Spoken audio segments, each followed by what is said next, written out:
pessoal, tudo bem com vocês? Preparados para mais uma semana de estudos? Eu espero que sim, espero que vocês também estejam bem.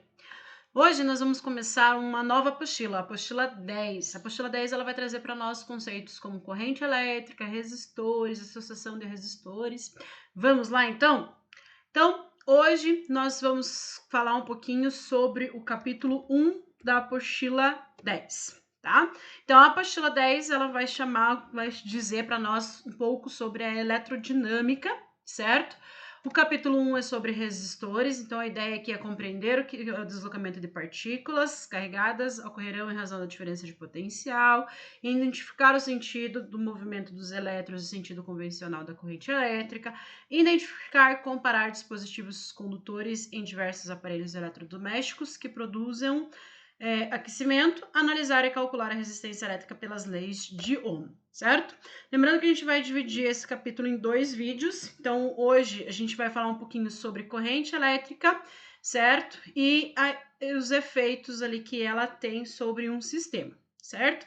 Então, corrente elétrica, tensão, resistência elétrica, efeito Joule, primeira e segunda leis de Ohms, é o que a gente vai aprender nesse capítulo aí, tá? Nessa figura, vocês têm ali a tomada, né, como a ideia de resistores, certo? Então, um circuito elétrico ele pode ser formado por elementos como os resistores. Antes da gente definir o que é um resistor, a gente tem que compreender o que é corrente elétrica, tá?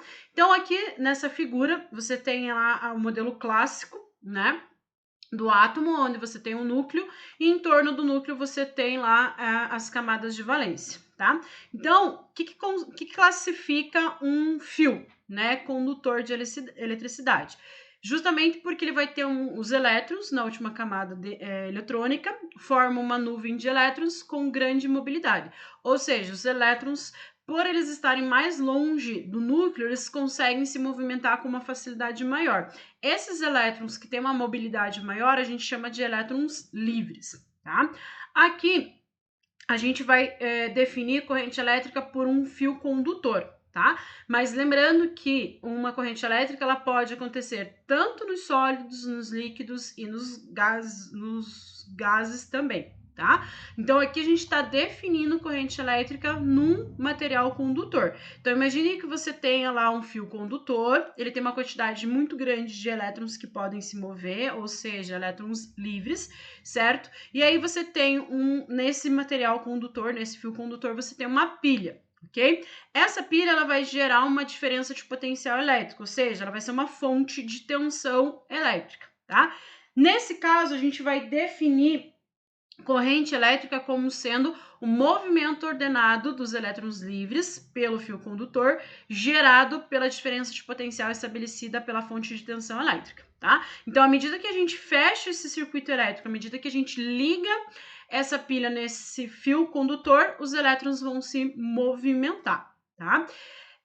A corrente elétrica, como eu falei, ela pode acontecer também em fluidos, tá? Então, aqui a gente tem a representação da corrente elétrica em um sistema químico, né, uma reação química.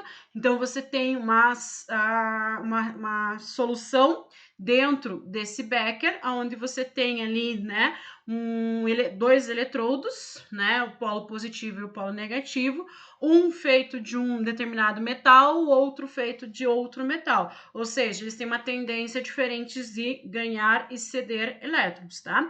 E aí, à medida que você liga esses eletrodos nessa solução, há uma transferência, né, de sódio e de cloro referentes a essas polaridades, gerando então uma diferença de potencial, tá?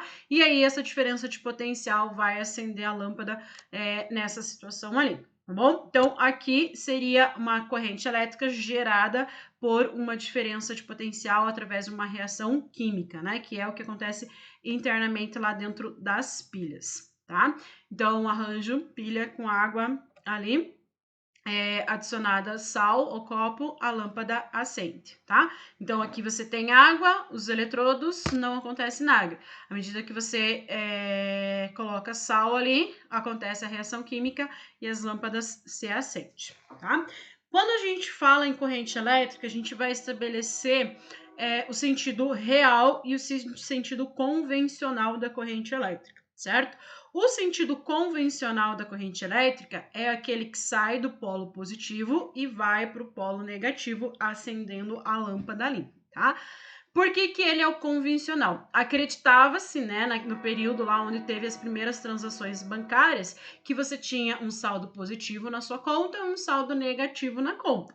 Não tem como você mandar saldo negativo para uma conta positiva. Então, sempre saía do mais para o menos, no caso de uma conta bancária, né? E aí, associou-se isso também, né, com o sistema da corrente elétrica.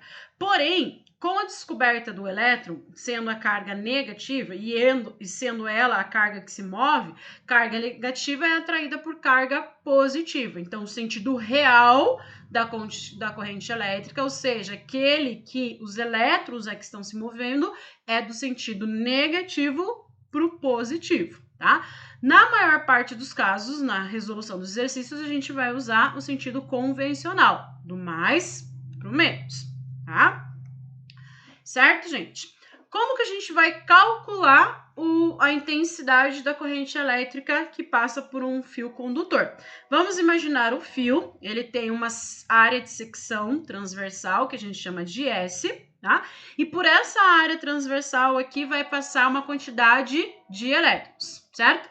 À medida que essa quantidade de elétrons passa por essa área, a gente tem um intervalo de tempo, tá? Então, a gente vai definir intensidade da corrente elétrica como sendo a quantidade de cargas elétricas que passam por essa área transversal pelo intervalo de tempo, tá? Então, ΔQ, quantidade de carga elétrica total, ΔQ, intervalo de tempo e corrente elétrica, tá? Lembrando que lá no princípio, quando a gente começou a falar de eletrostática, a gente definiu que a quantidade de carga elétrica é o número de elétrons vezes o valor da carga elementar do elétron, tá? Então, a gente tem que lembrar dessas coisas que a gente viu lá nos primeiros momentos da eletricidade, certo? Então, definimos corrente elétrica como a quantidade de carga elétrica pelo intervalo de tempo, tá?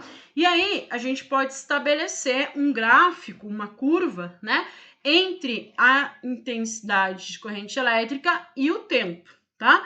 À medida que a gente faz esse gráfico, a gente vai ver o comportamento dessa corrente elétrica pelo intervalo de tempo.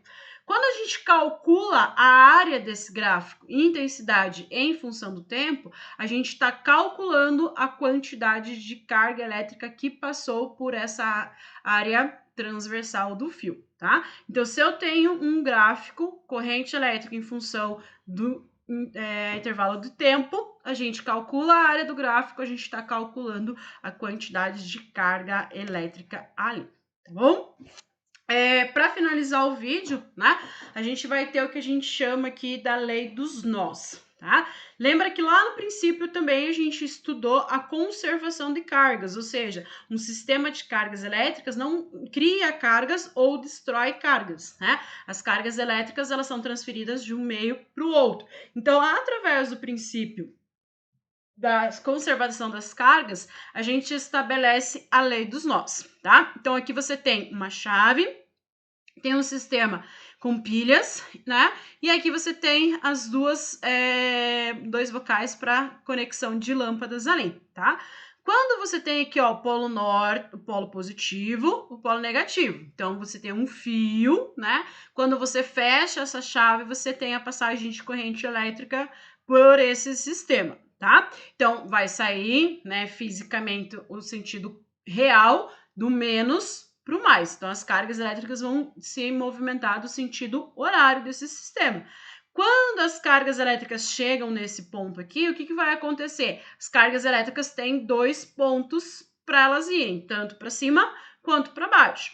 Então, o que diz a lei dos nós? Que a carga elétrica que chega nesse ponto vai ser igual a que vai se dividir para o fio de cima, tanto para o fio de baixo, tá? Então, ali você tem a representação dos nós, né? E aí, aqui a gente tem um sistema que mostra bem essa relação, tá? Então, se você tem lá um sistema com um nó. Nesse caso, a gente tem lá as lâmpadas, né?